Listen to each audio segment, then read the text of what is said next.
Good morning all. जो लोग available हैं, क्या आप बता सकते हैं कि स्क्रीन की शेयरिंग हो रही है? Yes ma'am.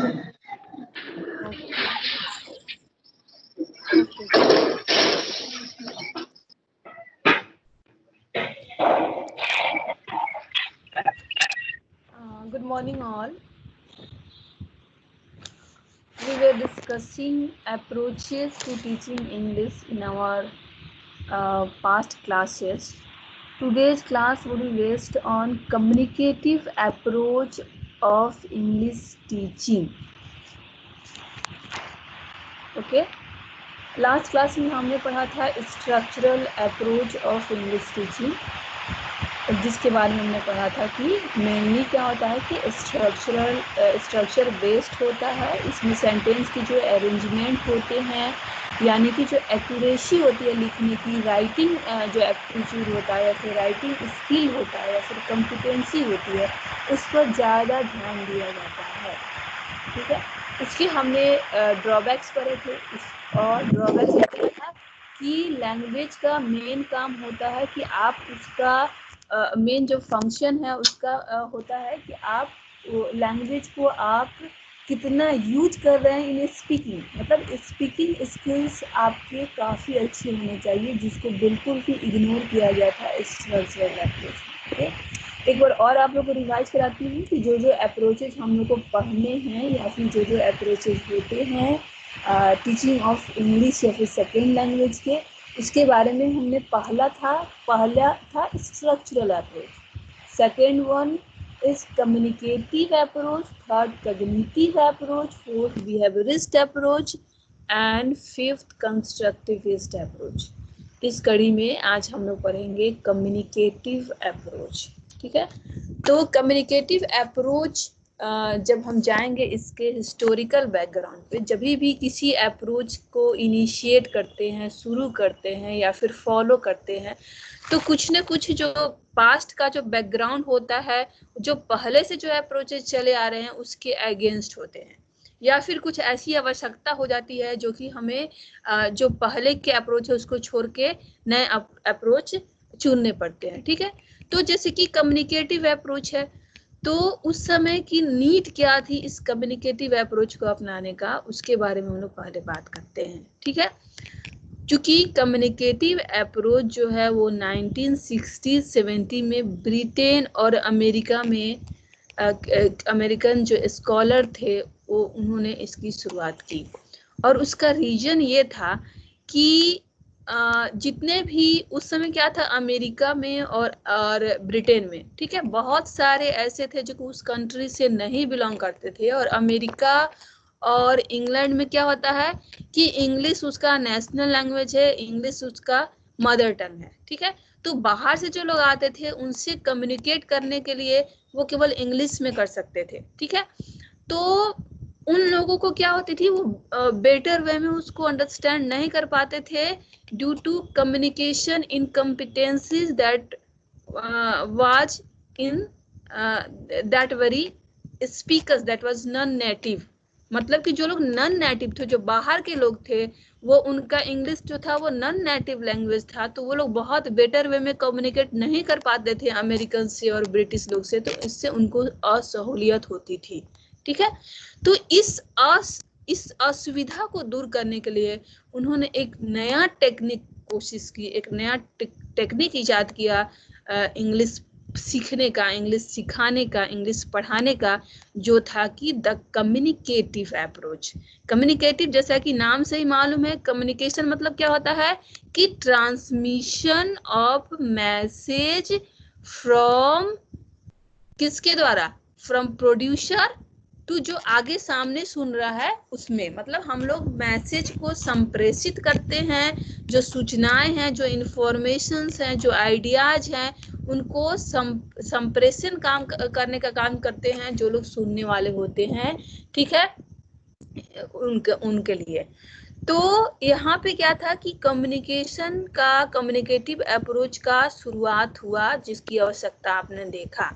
ठीक है, दूसरा ये था कि उस समय जिस समय ये कम्युनिकेटिव अप्रोच की शुरुआत हुई थी 1960-70 में, उस समय स्ट्रक्चरल अप्रोच ऑफ टीचिंग बहुत ज़्यादा हावी था। और उसमें आपने ड्रॉबैक देखा, कल उस दिन पिछले क्लास में आपने पढ़ा कि इसमें क्या होता है कि केवल सेंटेंस अरेंजमेंट पे, स्ट्रक्चर पे, ग्रामर पे ज़्यादा एम्फेसाइज किया जाता है कि आप कितनी एक्यूरेसी के साथ इंग्लिश लिख पा रहे हैं, और उसकी जो स्पीकिंग प्रोफिशिएंसी होती है, स्पीकिंग कॉम्पिटेंसी होती है, यानी कि जो बोलने की दक्षता होती है, इसको बिल्कुल इग्नोर किया जाता था।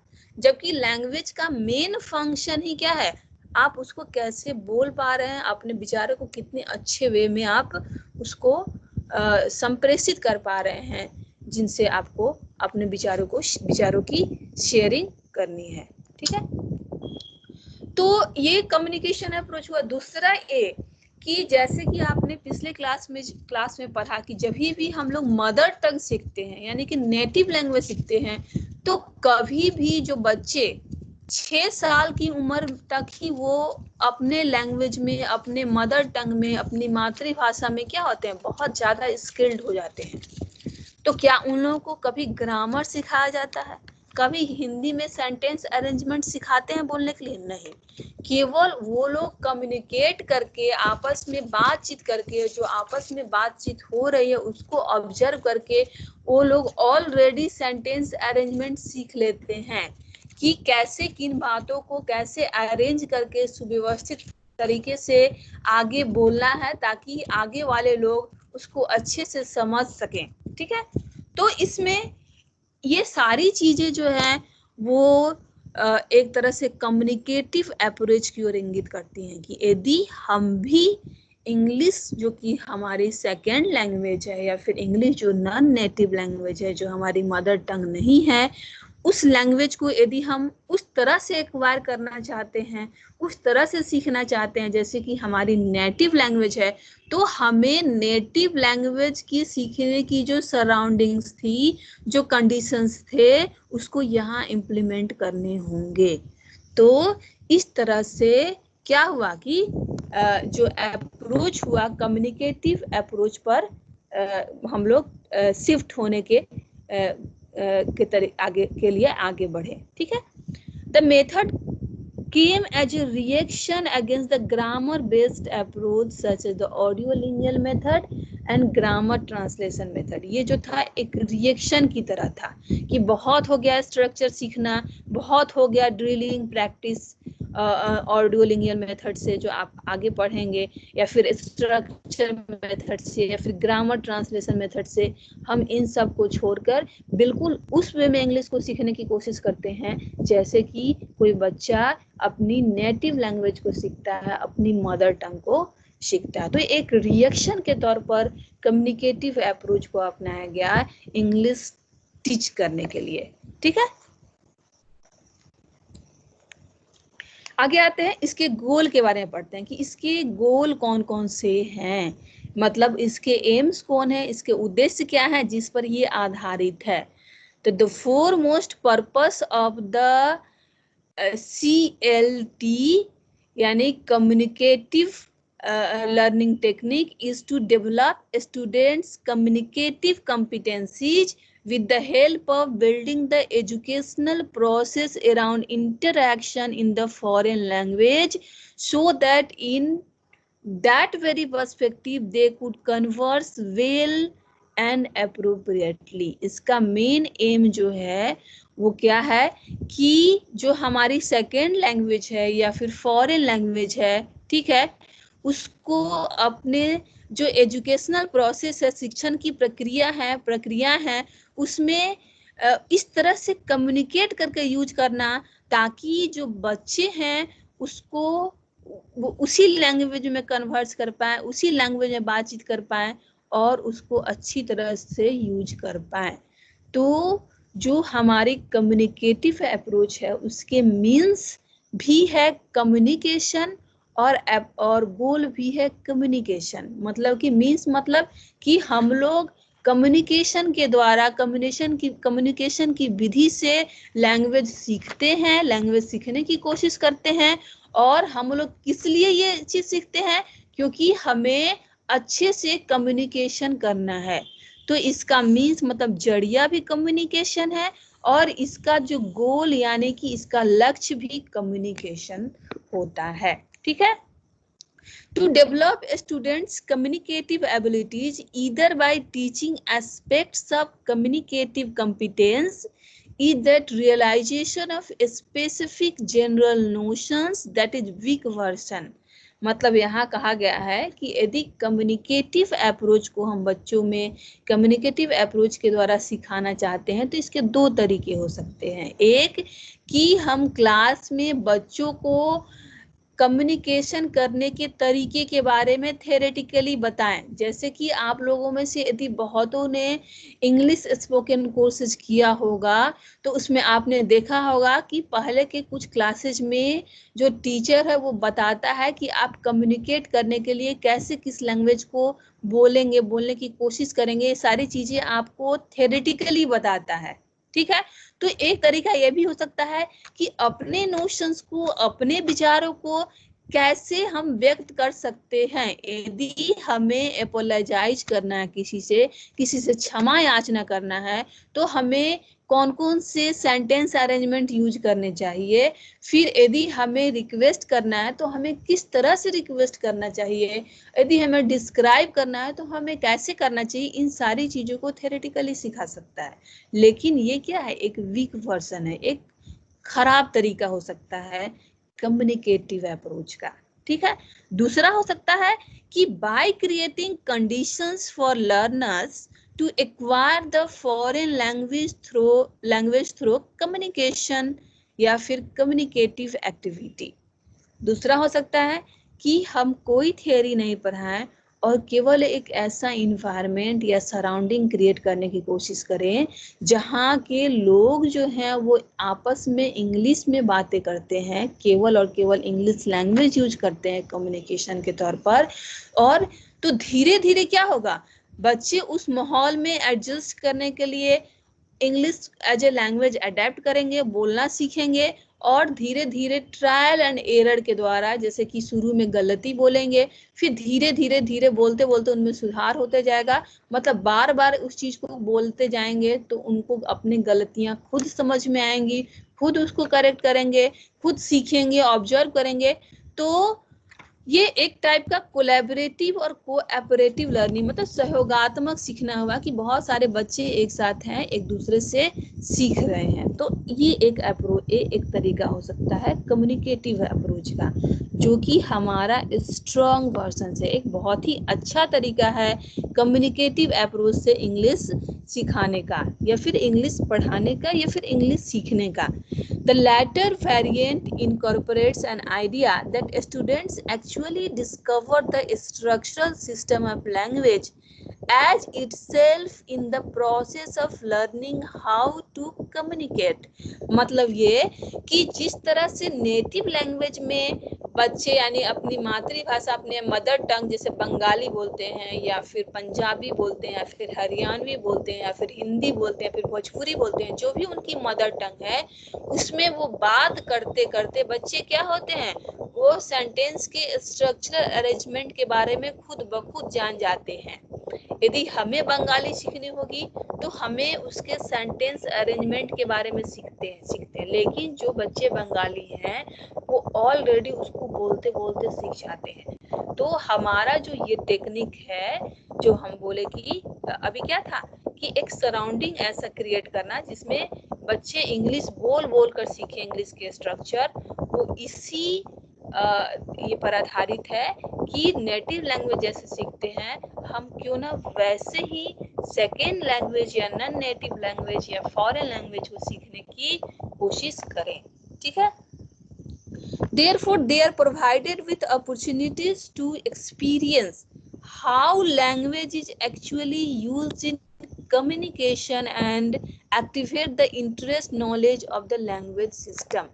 जब बच्चे क्या होगा कि कम्युनिकेटिव अप्रोच से सीखेंगे तो वो सीखेंगे कि किस तरह से किसी लैंग्वेज को कम्युनिकेशन प्रोसेस में, संप्रेषण की प्रक्रिया में, एक दूसरे से विचारों के आदान प्रदान की प्रक्रिया में किस तरह से यूज करते हैं। और इस जो यूज करने की तरीका, सीखने की जो उनमें ललक होगी, वो उस लैंग्वेज के प्रति, उस फॉरेन लैंग्वेज के प्रति, उस नॉन नेटिव लैंग्वेज के प्रति बच्चों में एक इंटरेस्ट उत्पन्न करेगा।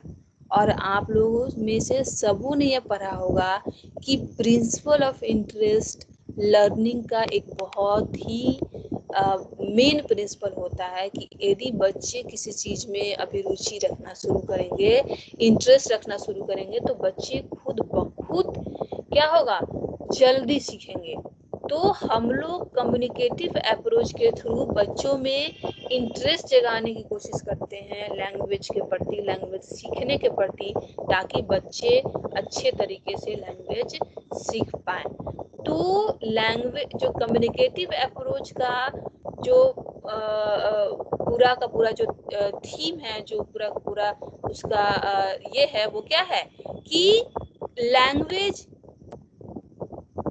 जानते हैं, ठीक है, लैंग्वेज के बारे में हम लोग जानते हैं, और साथ ही साथ how to use that language, उस लैंग्वेज को हम लोग अपने कम्युनिकेशन के प्रोसेस में कैसे यूज करेंगे। तो ये कुल मिला के आपका बनता है कम्युनिकेटिव कॉम्पिटेंसीज।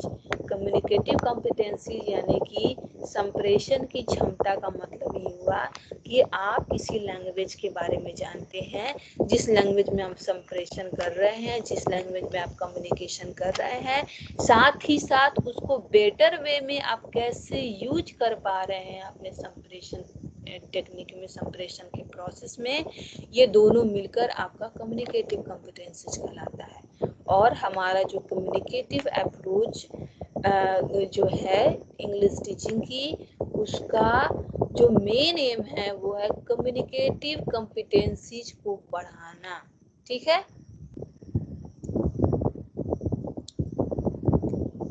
अब है कि यदि हम कम्युनिकेटिव कॉम्पिटेंसीज की बात करते हैं, तो इसमें किस किस तरह की कॉम्पिटेंसीज, किस किस तरह की दक्षता आएंगी, ठीक है।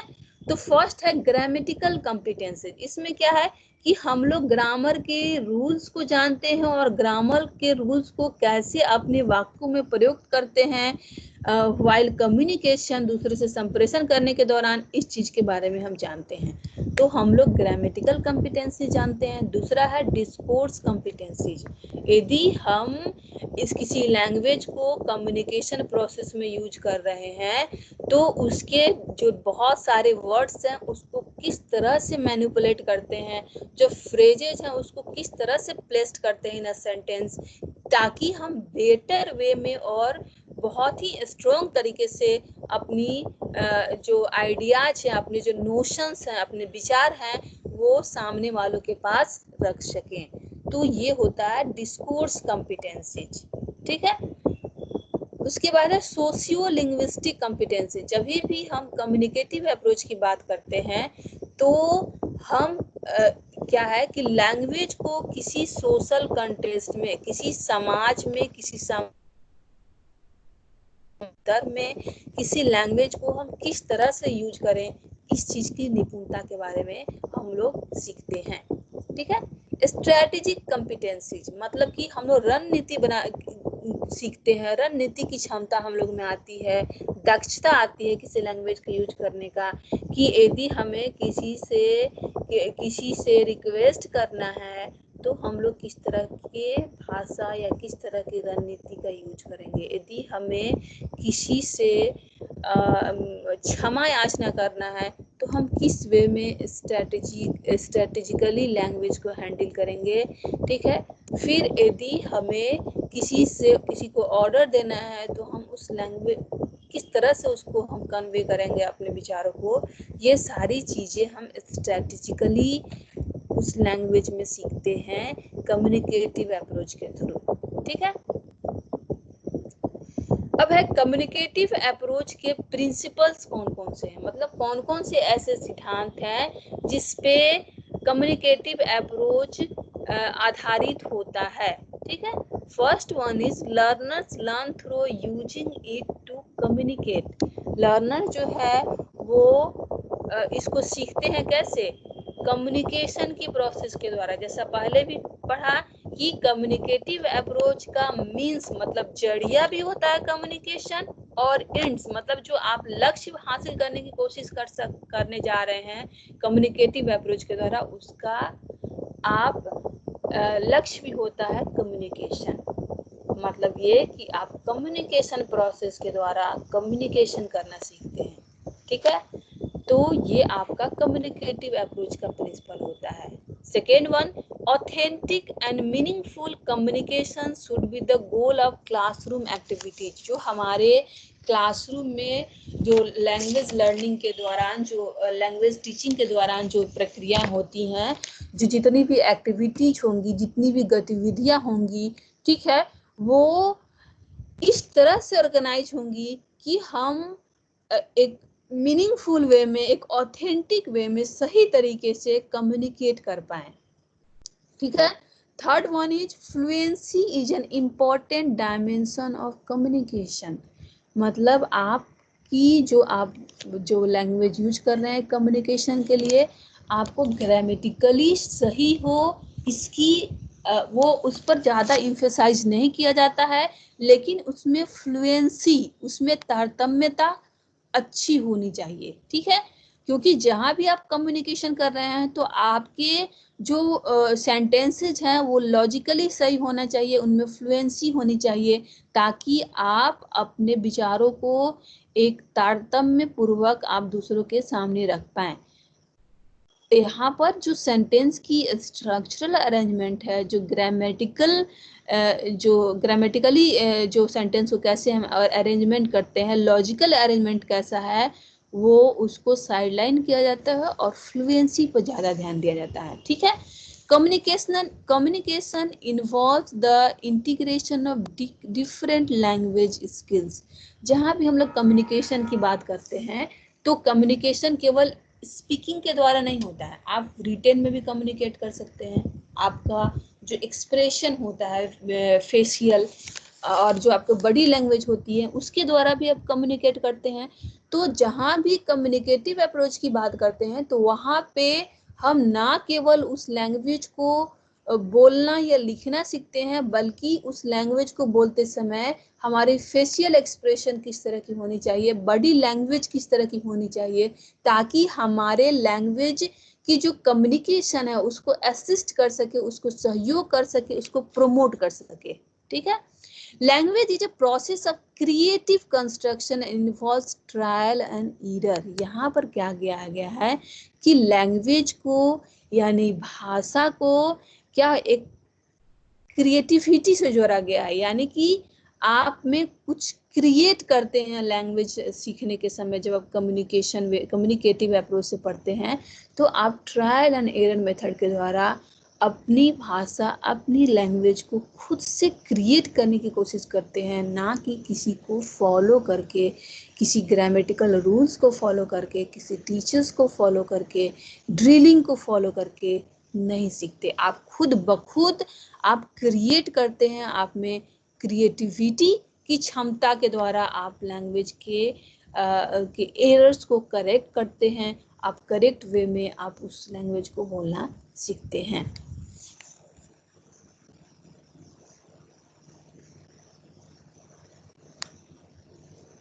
ठीक है। तो जहां भी कम्युनिकेटिव वे में यदि हम सीखने की कोशिश करते हैं तो उसमें क्या होता है, एक हमारी कम्युनिकेशन की प्रोसेस होती है कि activities that involves real communication for promoting learning, ठीक है। तो हम एक ऐसा सिचुएशन अरेंज करते हैं जिसमें हम कम्युनिकेट करने की कोशिश करते हैं अपने नोशंस को, अपने विचार को, अपने आइडियाज को, ताकि हम इस एक्टिविटी को बढ़ावा दे सकें। दूसरा है टास्क ओरिएंटेड, जैसे कि पहले भी है कि हमें टास्क दिए जाते हैं एक पर्टिकुलर सिचुएशन क्रिएट करके, और उस सिचुएशन में हम कैसे कम्युनिकेट करते हैं उस पर्टिकुलर सिचुएशन से संबंधित एक्सपीरियंस को, तो उसको इसके लिए हम टास्क अरेंज करते हैं। Activities in which language is used to carry out meaningful task support the learning process. हम मीनिंगफुल टास्क क्रिएट करते हैं और उस टास्क में, उस सिचुएशन में हम लैंग्वेज को कम्युनिकेटिव अप्रोच के द्वारा सीखने की कोशिश करते हैं, ठीक है। और मीनिंग, हमेशा हमारे जो कम्युनिकेशन की जो एक्टिविटीज होती है और जो हमारे टास्क होते हैं वो हमेशा मीनिंगफुल होने चाहिए ताकि हमारे जो सीखने में ऑथेंटिसिटी आ पाए। ठीक है। अब है कि role of the teacher in the communicative approach. What should be the roles of a teacher in communicative approach for teaching English और second language?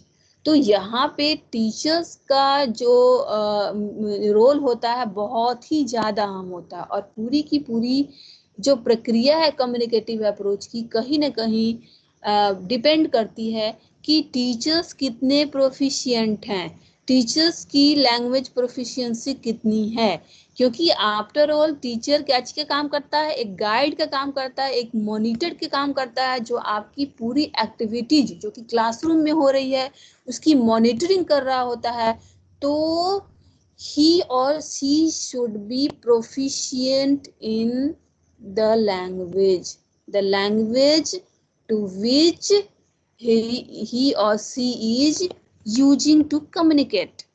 तो कम्युनिकेटिव अप्रोच में लैंग्वेज जो है जिसको सीख रहे हैं टीचर्स की प्रोफिशिएंसी बहुत मायने रखती है। तो टीचर्स की क्या क्या रोल्स होते हैं, भूमिकाएं क्या क्या होती हैं। Setting the communicative context of the lesson. कोई एक लेसन है और हमें बच्चों को सिखाना है तो उसके रिगार्डिंग हम कैसे सेट करेंगे संदर्भ को, हम कैसे सिचुएशन अरेंज करेंगे, किस तरह के हम सिचुएशन क्रिएट करेंगे, ये टीचर्स पे डिपेंड करता है। Managing learners and creating opportunities for communication, maintaining learner motivation. और पूरी की पूरी कम्युनिकेशन प्रोसेस में जो लर्नर्स हैं वो मोटिवेटेड हो, उनमें अभी प्रेरणा का संचार करना टीचर का काम होता है कि कितना ज़्यादा एनर्जेटिक अपनी एक्टिविटी को, अपने प्रोसेस को बनाए ताकि लर्नर जो है वो अंत तक मोटिवेटेड रह सके लैंग्वेज लर्न करने के प्रति, कुछ सीखने के प्रति कम्युनिकेटिव अप्रोच के द्वारा। ठीक है। Establishing a welcoming and safe environment, giving instruction and setting activities। और एक पॉजिटिव इन्वायरमेंट की संरचना करता है जिसमें वो या तो इंस्ट्रक्शन के द्वारा या फिर डिफरेंट तरह की गतिविधियों के द्वारा, एक्टिविटीज के द्वारा, ठीक है, कम्युनिकेटिव अप्रोच को यूज करके बच्चों में इंग्लिश सिखाने की कोशिश करता है। Monitoring learning and providing constructive feedback. और टीचर्स ही हैं जो कि बच्चों को करेक्ट करता है, उनको फीडबैक देता है उनके कम्युनिकेशन के रिगार्डिंग, उनकी एक्टिविटीज के रिगार्डिंग, उनको उनके जो प्रॉब्लम्स है उनको सॉर्ट आउट करने की कोशिश करता है और उनको करेक्ट करने की कोशिश करता है। तो यहाँ पे आप देख रहे हैं कि टीचर्स सराउंडिंग या फिर सिचुएशन क्रिएट कर रहा है, टीचर्स जो है टास्क क्रिएट कर रहा है, टीचर्स जो है बच्चों के एक्टिविटीज को मोटिवेट करने की कोशिश कर रहा है, फिर टीचर्स जो है वो मॉनिटरिंग कर रहा है पूरी लर्निंग प्रक्रिया को। तो टीचर्स का रोल जो है, भले ही ये प्रक्रिया जो है कम्युनिकेटिव अप्रोच वो लर्नर सेंटर्ड या शिक्षार्थी केंद्रित है, मगर टीचर साइड में रखकर ही बहुत ज़्यादा इम्पोर्टेंट रोल यहाँ पे प्रदान करता है। ठीक है। अब हम लोग बात करते हैं इसके एडवांटेजेज पे कि कौन कौन से एडवांटेजेज हैं कम्युनिकेटिव अप्रोच के। पहला है faster and more efficient results in comparison to traditional methods and approaches in the foreign language acquisition by students due to use of communicative task. क्योंकि यहाँ पर बच्चे हैं कम्युनिकेटिव टास्क करते हैं और लैंग्वेज का फंक्शन, मेन फंक्शन यही होता है कम्युनिकेशन। तो बच्चे चूँकि जो लैंग्वेज का मेन फंक्शन होता है उसको सीखने के लिए, उसके जरिए वो सीखने की कोशिश करते हैं। तो यहाँ पे लैंग्वेज की लर्निंग की प्रक्रिया जो होती है बहुत ज़्यादा फास्ट और प्रभावी यानी इफिशिएंट होती है। आप जो सीखते हैं वो आपका लॉन्ग रिटेंशन होता है, उसका बहुत देर तक, बहुत दिनों तक उसको सीखते हैं क्योंकि आप लर्निंग बाय डूइंग कर रहे होते हैं। आप कुछ करके सीखते हैं, आप उसमें इंटरेस्टेड हैं, तो ये सारी चीज़ें ऐड करती हैं faster and more efficient results, ठीक है, in comparison to other traditional methods. Bigger involvement of students in the studying process, that is student centered, and therefore their higher responsibility for the achievement of the lessons goal. यहाँ पे चूंकि ये learner centered या student centered approach of teaching English है, that is communicative approach, तो यहाँ पे क्या होता है कि बच्चों का बहुत ज़्यादा इन्वॉल्वमेंट होता है और इस तरह से कहीं ना कहीं वो उनको उनका जो माइंड जो मेकअप होता है, जो सेटअप होता है, वो इस चीज़ के लिए तैयार होता है कि ही और she is only responsible for language learning, ठीक है, और इसके लिए वो लोग प्रयास करते हैं, ना कि किसी और पर डिपेंड करते हैं. उनको पता होता है कि उन्हें जो भी सीखना है खुद सीखना है, स्वयं से सीखना है, तो वो इस चीज़ के लिए अलर्ट होते हैं और तैयार होते हैं कि उन्हें किस तरह की एक्टिविटीज करनी है और कितना एनर्जेटिक रहना है और कितना फोकस्ड होना है, ठीक है. तो बिगर इन्वॉल्वमेंट ऑफ स्टूडेंट्स होता है कम्युनिकेटिव अप्रोच में, तो इस तरह से उनकी रिस्पॉन्सिबिलिटी वो खुद ब खुद समझते हैं और उसके अकॉर्डिंग वो काम करते हैं, ठीक है.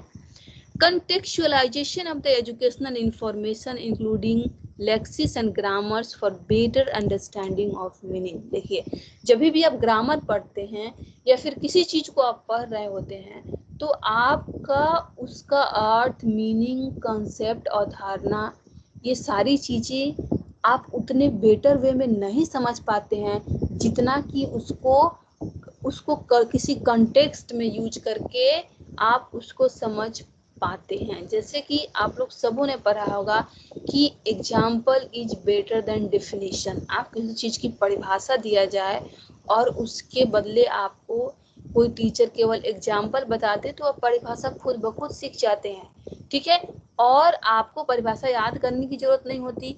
तो यहाँ पर किसी भी जो ग्रामेटिकल रूल होता है या फिर जो जितने भी ग्रामर्स होते हैं, वोकेबलरीज होती हैं, उसका कंटेक्चुअलाइजेशन होता है, मतलब उसको हम संदर्भ में यूज करके सीखते हैं.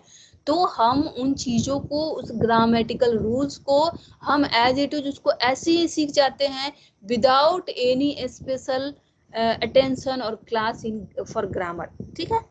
तो यहाँ पे क्या है कि हमें ज़रूरत नहीं होती ग्रामर सीखने की, हमें ज़रूरत नहीं होती वोकेबलरीज अलग से सीखने की, हम उस कंटेक्स्ट में उन चीज़ों को धीरे धीरे सीखते जाते हैं, ठीक है. indissoluble connection between the real life language and situation of its use and the ones presented and studied at the English language lesson concerning everyday life as well as students professional field. यहाँ language को contextualization जो किया जाता है वो future aspect और present aspect दोनों में किया जाता है, ठीक है. तो बच्चे क्या होते हैं कि उसको अपने लाइफ से जोड़ के समझ पाते हैं, सीख पाते हैं और उनका क्या होता है, लाइफ रिलेटेड होता है. तो ये भी आपका एक प्रिंसिपल है लर्निंग का कि आप चीज़ों को जितना लाइफ रिलेटेड किया जाएगा लर्निंग की मटेरियल्स को, आप उतना ही ज़्यादा उसके प्रति इंटरेस्टेड होंगे, फोकस्ड होंगे और उतना ही अच्छे तरीके से सीख पाएंगे. तो यहाँ पे principle of relating with life आपने पढ़ा होगा, एक प्रिंसिपल लर्निंग का ये भी फॉलो होती है, ठीक है. तो इस तरह से ये सारी इसकी एडवांटेजेज हैं. जिस तरह से इसके एडवांटेजेज हैं उस तरह से इसके कुछ डिसएडवांटेजेज भी हैं. जैसे first one is possible prioritising of fluency over accuracy. यहाँ पे हम एक्यूरेसी को हमेशा साइडलाइन करते हैं, नेग्लेक्ट करते हैं ओवर फ्लुएंसी. पहले भी इस चीज़ की चर्चा हो चुकी है. तो कहीं ना कहीं हम जो एक्यूरेसी से समझौता करते हैं किसके लिए, फ्लुएंसी के लिए.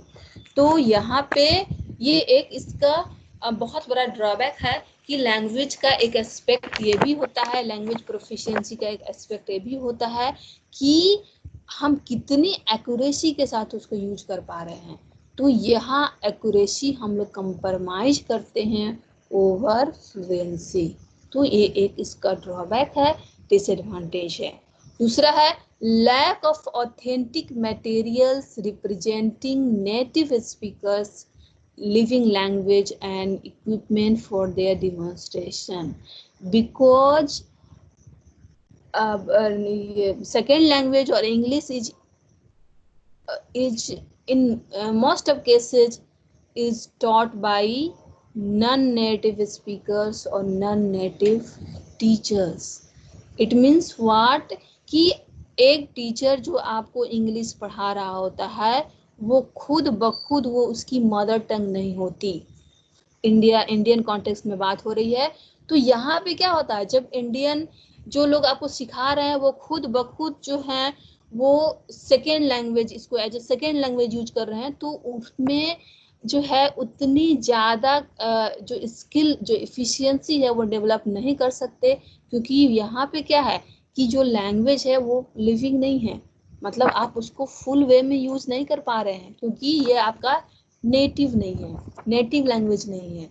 और दूसरा कि जितने भी डिमॉन्स्ट्रेटिव मटेरियल्स होते हैं वो भी आपके इक्विपमेंट जो होते हैं वो आपके इनएडिक्वेट होते हैं, अपर्याप्त होते हैं, और कहीं ना कहीं वो लिविंग लैंग्वेज को डिमॉन्स्ट्रेट नहीं कर रहे होते हैं, इंक्लूडिंग टीचर्स और स्पीकर्स। ठीक है, यदि आप लोग भी यदि किसी भी, हम लोग पहले भी पढ़ चुके हैं कि हम लोग कभी भी नेटिव लैंग्वेज के इतना कैपेबिलिटी या प्रोफिशिएंसी जो हमारी सेकेंड लैंग्वेज या नॉन नेटिव लैंग्वेज है उसमें हम लोग एक्वायर नहीं कर सकते। इसके बहुत सारे रीजंस हैं। ठीक है, एक तो है कि हम फ्लेक्सिबिलिटी, यदि हम सराउंडिंग क्रिएट भी करते हैं उस तरह का, जैसा कि नेचुरल सराउंडिंग हमने क्रिएट किया था, जो क्रिएट होता है हमारे नेटिव लर्निंग के दौरान, जब हम मातृभाषा सीखते होते हैं तो हमारे आसपास के लोग उसी भाषा में बात करते हैं, तो वैसी सराउंडिंग यदि क्रिएट भी कर दी जाए तो हमारी जो फ्लेक्सिबिलिटी होती है, हमारी जो माइंड की जो फ्लेक्सिबिलिटी होती है, जो हमारे बचपन में होती है, वो हमारे लेटर चाइल्डहुड और हमारे एडल्टहुड में नहीं होती है। ठीक है, तो वो चीज़ हम ऑलरेडी खो चुके होते हैं, तो हम कितना भी कोशिश करें हम वो फ्लेक्सिबिलिटी नहीं ला पाते हैं सीखने के दौरान, चाहे वो नेचुरल सराउंडिंग भी क्रिएट हो। तो इस तरह से चीज़ें कहीं ना कहीं क्या होती हैं, परफेक्ट नहीं हो पाती हैं। Impossibility of implementation of the teaching approach in question fully due to large size of academic groups। जो हमारे जो क्लास में बच्चे होते हैं वो उनकी संख्या ज़्यादा होती है, उनका साइज बड़ा, मतलब साइज बड़ा इन द सेंस की संख्या ज़्यादा होती है। तो ऐसे में क्या होता है कि हम जो क्वेश्चन स्टडी जो होता है, जो सिचुएशन अरेंज करते हैं क्वेश्चन आंसर का या फिर कम्युनिकेशन का, वो बहुत ज़्यादा फ्रूटफुल नहीं हो पाता है। Fourth one, low quality professionalism of teachers resulting in ineffective organization of teaching process।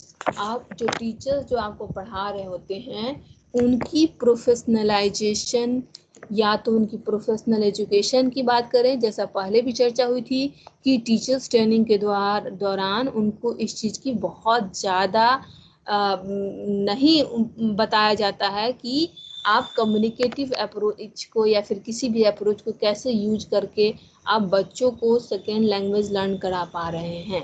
ठीक है, तो इस चीज़ को बहुत ज़्यादा एम्फसाइज नहीं किया जाता है, बहुत ज़्यादा यहाँ पे नहीं है। तो इस कारण से एक उनका प्रोफेशनल एजुकेशन सही नहीं होता, दूसरा कि वो क्वाइट प्रोफेशनल भी नहीं होते, वो उनकी ऑनेस्टी जो होती है अपने प्रोफेशनलिज्म के प्रति वो नहीं होती है कि हमें बच्चों को सिखाना है, इस मामले में उनका इंटरेस्ट भी कम होता है। तो ये सारी चीज़ें मिलकर क्या होती है, एक इनएडिक्वेट इस कम्युनिकेटिव अप्रोच को बनाता है। ठीक है, the weaker learners who struggle and cannot use the target language continue to make mistakes and eventually give up। अब इसमें क्या है, जैसा आपने पहले देखा कि बच्चे खुद बखुद रिस्पॉन्सिबल होते हैं लैंग्वेज लर्न करने के प्रति, सारी की सारी रिस्पॉन्सिबिलिटी बच्चों पर होती है, लेकिन जो स्लो लर्नर्स होते हैं या फिर जो उनकी लैंग्वेज काफ़ी वीक होती है, फिर वीकर लर्नर्स होते हैं, वो लोग क्या करते हैं, बहुत ज़्यादा स्ट्रगल करते हैं उसको सीखने के लिए। ठीक है, और करते करते बहुत ज़्यादा एरर करते हैं, फिर धीरे धीरे क्या होता है, वो उनका इंटरेस्ट खत्म होते जाता है और वो गिव अप कर देते हैं, अपने आप को ड्रॉ आउट कर लेते हैं इस प्रोसेस से, और इस तरह से ये कम्युनिकेटिव अप्रोच क्या होता है, उन पर काम नहीं करता। ठीक है, ये एक इसका ड्रॉबैक और भी है। ठीक है, अब इसको एक हम लोग समरी देखते हैं कि क्या क्या है कम्युनिकेटिव लैंग्वेज टीचिंग में। Practical approach to language, second functional aspect emphasised, जो लैंग्वेज लर्निंग की जो फंक्शनल अप्रोच होती है उसको एम्फसाइज किया जाता है। Grammar should be analysed and studied but treated as instrumental to communication. Grammar को पढ़ा भी जाता है, उसकी एनालाइज भी की जाती है, लेकिन केवल एक इंस्ट्रूमेंट के तौर पर, किसी एक औजार के तौर पर यूज किया जाता है, एक टूल के तौर पर यूज किया जाता है कम्युनिकेशन प्रोसेस के लिए। Effective communication valued over perfect expression. यहाँ पे परफेक्ट एक्सप्रेशन की एक्यूरेसी को ज़्यादा ध्यान नहीं दिया जाता, जबकि प्रभावशाली कम्युनिकेशन को ज़्यादा इम्पोर्टेंस दिया जाता है।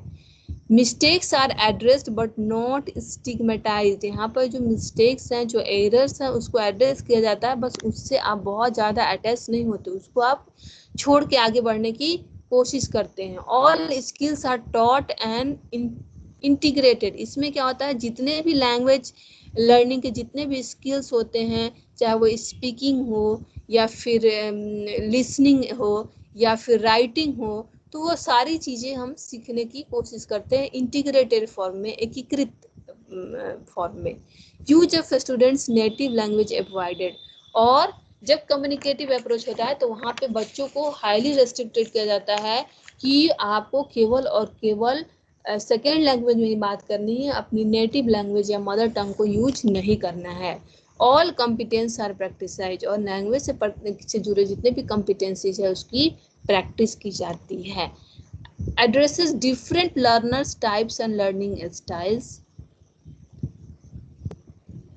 Places the student at the centre of the learning process. ये क्या है, एक लर्नर सेंटर्ड या स्टूडेंट सेंटर्ड अप्रोच है। Inductive approach perform. यहाँ पर क्या होता है कि बहुत सारे प्रैक्टिस के द्वारा अपने रूल्स खुद बनाते हैं।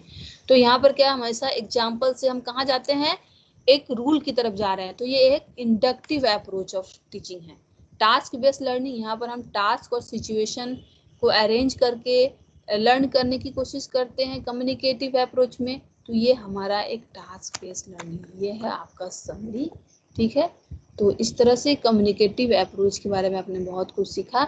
आपके क्वेश्चन छोटे आते होंगे, बट बस आपको इसके थ्रू कंसेप्ट देने की कोशिश की गई है, ताकि आप हर एक प्रकार के क्वेश्चंस इसके थ्रू कर पाएँ, क्योंकि आपका टाइम भी बढ़ गया है, एग्जामिनेशन एक्सटेंड हो गया है। तो आपको इसको पूरे से अच्छे से पढ़ेंगे तो फिर आप एग्जामिनेशन में इससे रिलेटेड सारे क्वेश्चंस कर पाएंगे। Okay, thank you.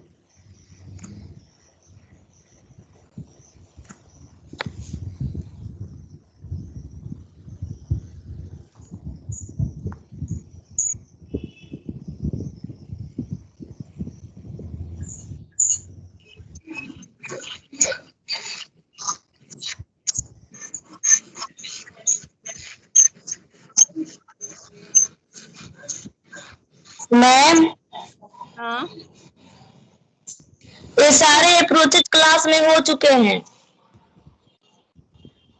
अच्छा, तो हो चुके हैं। तो मुझे जो सिलेबस असाइन किया गया है, मुझे जो बताया गया है, मैं बस वही पढ़ा रही हूँ, मैं अपने मन से नहीं पढ़ा रही हूँ। ठीक है, और हो चुके हैं तो चूंकि आप लोग का टाइम बढ़ गया है, तो रिवीजन पॉइंट ऑफ व्यू से आपको पढ़ाया जा रहा है। ठीक है, और ताकि जो आप बाकी आपके पास सारे हो जाएंगे। बहुत ज़्यादा सिलेबस तो है नहीं, छोटे सिलेबस है आप लोग का। तो टाइम चूंकि एग्जामिनेशन एक्सटेंड हो गया है ना, पोस्टपोन्ड हो गया है। ठीक है, हाँ, तो आपके पास टाइम बहुत ज़्यादा है। तो आप जो पहले से पढ़ाया गया हो, या फिर सालू मैम पढ़ाई हैं आप लोग को? Yes ma'am. अच्छा, तो आप बस क्या, यूनिट 2 का भी आधा से ज्यादा पढ़ा चुकी है। यूनिट 2 का? अच्छा, हाँ, फिर ग्रामर्स वगैरह, ग्रामर्स पढ़ाई थी? नहीं, यूनिट 2 का आधा तक पढ़ाई थी।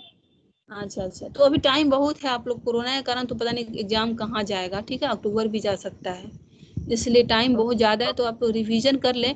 और इंग्लिश चूंकि है, तो ये आप लोग का ऑप्शनल है या फिर सबको लेना है?